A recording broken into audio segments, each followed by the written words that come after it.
ఉన్న బంగారాన్ని విడిపించి ఆ రోజు ఆన్లైన్ రేటుకే మేము కొంటాం. Sharma gold company. నమస్కారం, వెల్కమ్ టు సుమన్ టీవీ.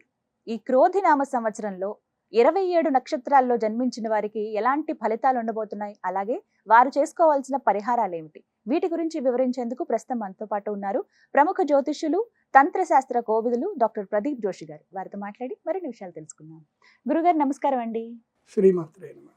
గురుగారు, ఆశ్లేష నక్షత్రం వారికి ఈ క్రోధినామ సంవత్సరంలో ఏ విధంగా ఉండబోతుందండి? వారు ఏమైనా పరిహారాలు చేసుకోవాలంటారా శుభ ఫలితాల కొరకు? నక్షత్ర ఫలితములను ఉంటాయి. ఒకటి మనం గుర్తుపెట్టుకోవాలి, చాలా మందికి వాళ్ళ జన్మ నక్షత్రం ఏందో కూడా వాళ్ళకి తెలియదు. మీ జన్మ నక్షత్రం ఇంపార్టెంట్. ఇప్పుడు నేను చెప్పేది ఏది, జన్మ నక్షత్రం, నామ నక్షత్రము కాదు. నామ నక్షత్రం వేరు, జన్మ నక్షత్రం వేరు. నామ నక్షత్రానికి ఏ రాశి ఫలాలు గాని, ఏ గోచార ఫలితాలు గాని వర్తించవు. పేరు పేరే, పేరులో కొంచెం బలం ఉండాలి, అంతకుమించి ఏం లేదు. అది న్యూమరాలజీ అనుకోండి. నేను చెప్పేటువంటి పరీక్ష ఏవైతే నక్షత్ర ఫలితాలు ఏవైతే ఉన్నాయో ఇవి జన్మ నక్షత్రం అయితే తెలుసుకోవాలి.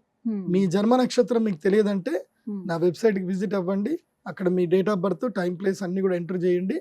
మీకు మీ యొక్క జాతకం మీకు ఈమెయిల్లో PDF రూపంలో వస్తుంది. ఇది 500 పేజీలకు పైగా వస్తుంది. డే టు డే రిపోర్ట్ తో సహా వస్తుంది. అంటే ఈ రోజు ఏం జరగబోతుంది, రేపు ఏం జరగబోతుంది అనేది సూచన ప్రాయంగా డే టు డే రిపోర్ట్ తో సహా వస్తుంది. సో అది మీరు స్వీకరించవచ్చు. మీ జన్మ నక్షత్రం అక్కడి నుంచి తెలుసుకోండి. పేర్లను బట్టి ఇప్పుడు శ్రీనివాస్ అని పేరు ఉంటుంది, అందరు తులారాశి అని చెప్పేస్తారు. కాదు. ఇప్పుడు వెంకటేష్ అంటారు, వేవో కాకి మృగశిర నక్షత్రము అంటే ఇది మిథున రాశి అని చెప్పేస్తారు. కాదు. సో ఇలా పేరును బట్టి మీరు రాశులు చెప్పుకోకండి, నక్షత్రాలు చెప్పుకోకండి, దాని ఫలితాలు ఉండవు. సో ఇప్పుడు ఈ సంవత్సరము క్రోధినామ సంవత్సరంలో ఒక్కొక్క నక్షత్రం వారికి ఎలా ఫలితాలు ఉన్నాయో చెప్తాను. అందరూ జాగ్రత్తగా వినండి. మీ జన్మ నక్షత్రాన్ని బట్టి మీరు నోట్స్ రాసుకోండి. ఆశ్లేష, ఎస్, వాళ్ళకి శుభ ఫలితాలే వస్తాయి, పరిహారాలు పెద్దగా అక్కర్లే. ఆశ్లేష మంచి జాతకం. ఈ సంవత్సరం టాప్ నంబర్ 2లో ఎవరున్నారు అంటే ఆశ్లేష నక్షత్రం వారు.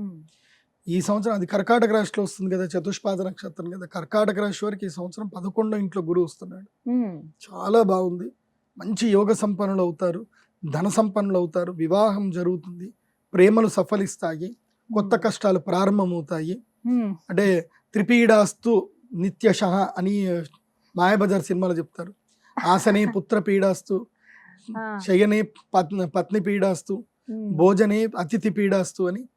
అట్లా కూర్చుంటే నీ యొక్క కొడుకు ఎప్పుడు నిన్ను సతాయిస్తుండాలి, అట్లా నిన్ను భర్త సతాయించాలి, ప్రేమగా నిన్ను భర్త నీకు అది పెట్టు ఇది పెట్టు అని ప్రేమగా నీకు అలంకరణ చేస్తూ నీ భర్త నిన్ను సతాయించాలి అన్నట్టుగా త్రిపీడాస్తు నిశ్చయం. మీకు 3 పీడలు కలుగుతాయి. ఈ సంవత్సరం పెళ్లిళ్ళు జరుగుతాయి ఆశ్లేష నక్షత్రం కాదు. మోస్ట్లీ చాలా మందికి ఆశ్లేష నక్షత్రం వాళ్ళకి పెళ్లి అవ్వడం కష్టం ఉంటుంది. ఈ సంవత్సరము మీకు వివాహ యోగాలు బాగా ఉన్నాయి. అయితే ఆశ్లేష నక్షత్రం వాళ్ళు తప్పకుండా మీరు ఆశ్లేష బలి పూజ చేయించుకోండి. ఆశ్లేష బలి చేయించుకోకుండా అంటే ప్రత్యేకంగా ఆశ్లేష బలి చేయించుకొని అరిష్ట నివారణ తంత్ర అనేటువంటి ఒక యంత్రం ఉంటుంది, అరిష్ట నివారణ యంత్రం ఉంటుంది, సకల బాధాహర అరిష్ట నివారణ యంత్రం ఉంటుంది. ఆ యంత్రమును అదేవిధంగా గరుడ పచ్చ రత్నమును ప్రసాదంగా స్వీకరించాలి. ఆ పేలాలు, వరి పేలాలు, అరటిపండు ఇవి కాదు ప్రసాదం.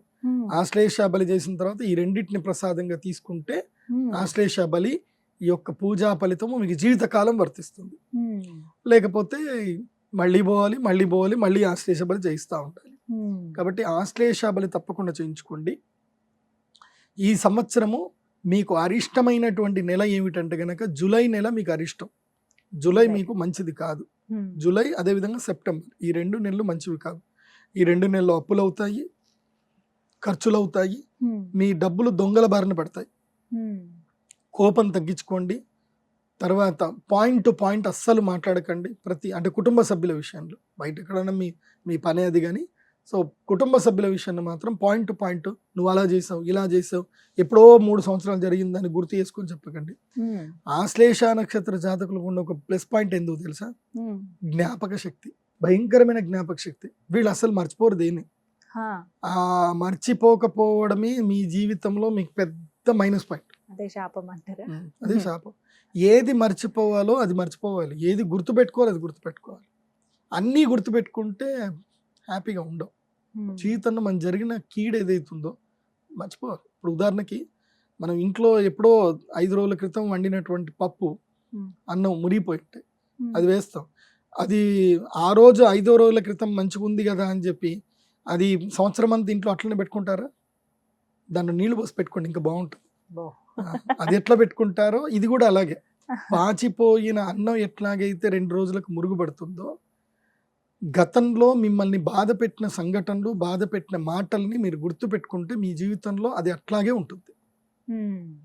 కాబట్టి గతంలో మీ భర్త కానీ, మీ భార్య కానీ, మీ అమ్మా నాన్నలు కానీ అంటే నువ్వు ఆ రోజు అన్నావు కదా అని మళ్ళీ గుర్తు చేసి మీకు ఏదో వాళ్ళని గెలిచినా అని ఆనందం అనుకుంటారు. ఇప్పుడు గుర్తుపెట్టుకోండి, బంధుత్వంలో ఓడిపోతేనే గెలిచినట్టు, కుటుంబంలో ఓడిపోతేనే మనం గెలిచినట్టు.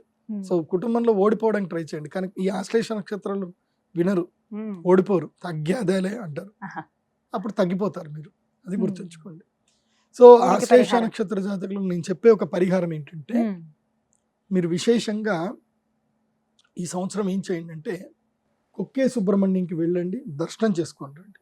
అక్కడ ఆశ్లేష బలి కూడా చేయిస్తారు, 250 రూపాయలు కడితే చేయించుకోండి, నేను వద్దని చెప్పాను. కాకపోతే కుక్కే సుబ్రహ్మణ్యం వెళ్ళండి. కాకపోతే ఒక స్పెషల్ పరిహారం చెప్తాను, వినండి. అదేంటో తెలుసా? ఒక 15 కిలోల బెల్లం మీరు కారులో కానీ బైక్ కానీ వెనుక కట్టుకోండి.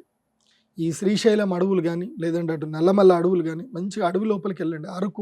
అరకు వైపు కానీ అడవి లోపల వెళ్ళి ఎక్కడైనా ఒక మంచి చదను ప్లేసు, నీళ్లు ఎక్కడైతే నిలవవో అలాంటి మంచి ప్లేస్ చూసుకొని ఆ బెల్లం అక్కడ పెట్టి కొబ్బరికాయ కొట్టి పసుపు కుంకుమ వేసి దండం పెట్టి సర్పదేవతలు అనుగ్రహించండి అని చెప్పి దండం పెట్టుకొని తిరిగి వచ్చేసి ఏం జరుగుతుంది అప్పుడు? ఆ బెల్లం చుట్టూ చీమలు వస్తాయి.